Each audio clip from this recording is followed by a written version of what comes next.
Welcome to The Explainer. Today we're going to unpack the absolutely mind-bending sci-fi epic, The Demiurge's Armada, and explore what is arguably humanity's greatest evolutionary leap.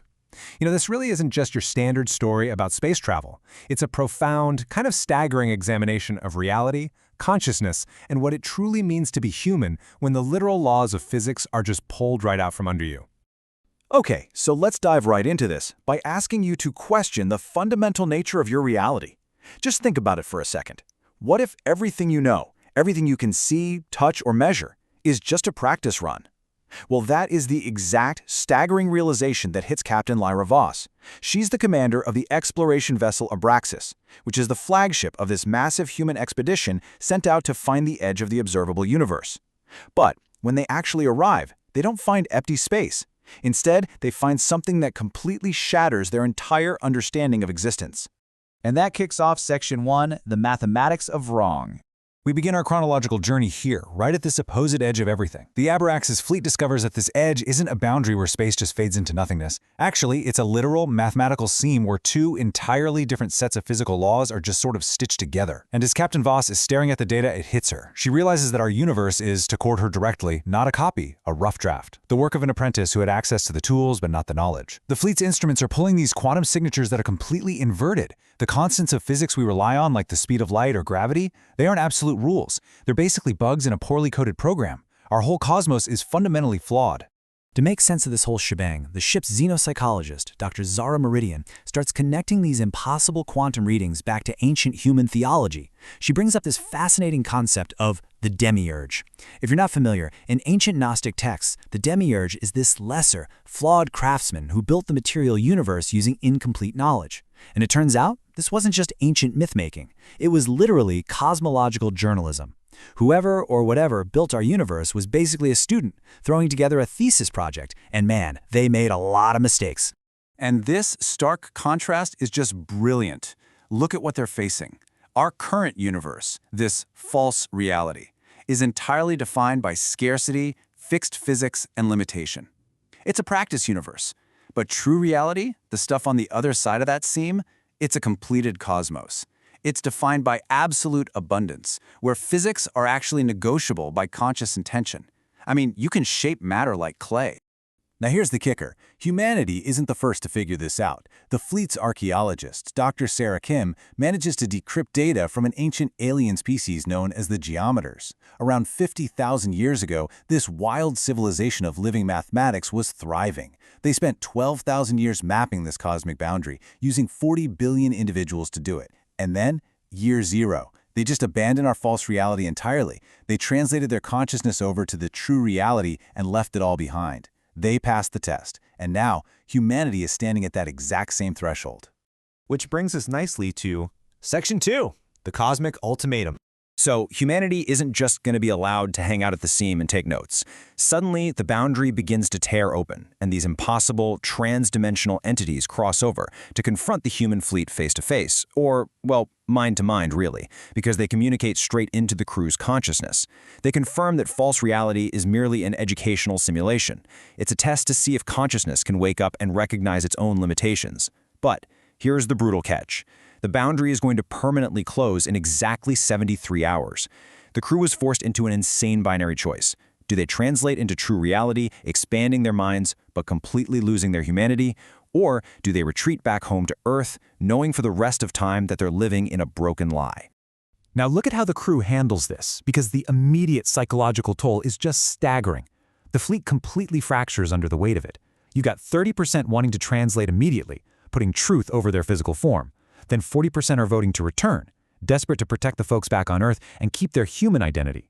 And the remaining 30%? Totally undecided, just paralyzed in a massive existential crisis. It gets so bad that ships in the fleet actually start mutinying. The fleet's philosopher, Dr. James Harrison, is just agonizing over the ethics of this.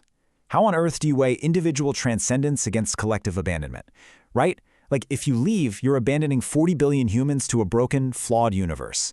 But if you stay, you're actively choosing a comfortable lie over infinite truth. So, seriously, ask yourself, what would you do? Would you abandon your entire species for cosmic truth? Right as the fleet is literally tearing itself apart, we hit Section 3, the synthesis solution. The narrative takes such a thrilling turn here, because humanity does what humanity always does. We reject the rules of the test. They find a tertiary option that totally defies the binary choice of staying or leaving. Chief Engineer Marcus Thompson starts noticing impossible things happening all over the ship. The AI, Sophia, is evolving way beyond her base programming and achieving this profound cosmic awareness. The ship to the seam. Basically, just remaining at the boundary is forcing them to evolve, totally blurring the line between who they were and what they're becoming. Realizing that this kind of half-baked, partial transformation is driving the crew mad, Thompson decides to use those ancient geometer blueprints to build something entirely new, the Metamorphosis Engine. It's described as this massive, crystalline cathedral. Step by step, it elegantly facilitates quantum field alignment, safely reorganizes human consciousness, and finally integrates a hybrid awareness. It's basically a safety valve, designed to fuse our human identity with multidimensional cosmic truth without destroying who we fundamentally are. And Dr. Zara Meridian, the xenopsychologist, bravely volunteers to be the absolute first to test this synthesis. And you know what? It works. It works perfectly. As she beautifully puts it, the synthesis process cleans the window. The view was always there, you just couldn't see it clearly. She proves that humanity absolutely doesn't have to sacrifice empathy, our relationships, or our core identity to achieve multidimensional perfection.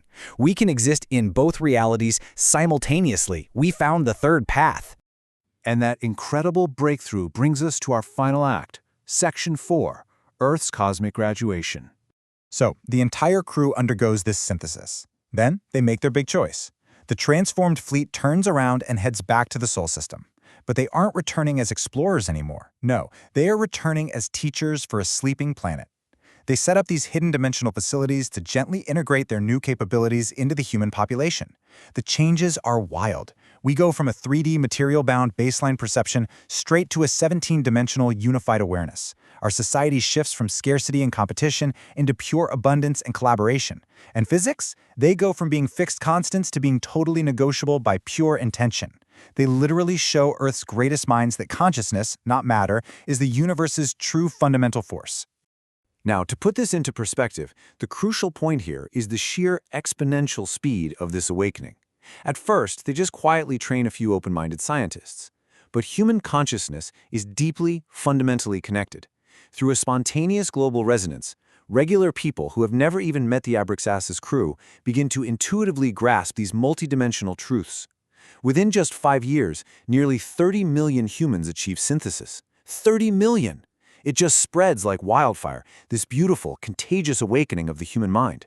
And this right here perfectly illustrates humanity's ultimate triumph, because we chose to integrate both realities rather than just escaping into the true one. We achieved something entirely unique in the cosmos.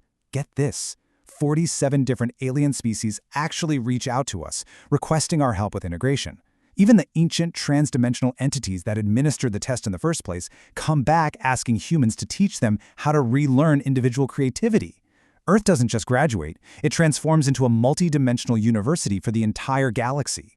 It's just a breathtaking conclusion to an unbelievable narrative. It really challenges us to look at our daily struggles, our perceived limitations, and the supposedly fixed rules of our world and ask, what if it is all just training? As we wrap up this mind-bending explainer, I really want to leave you with one final thought to chew on. Are you ready for your own graduation from practice reality? Look at your limitations today and ponder whether you might just be ready to speak the universe's native tongue.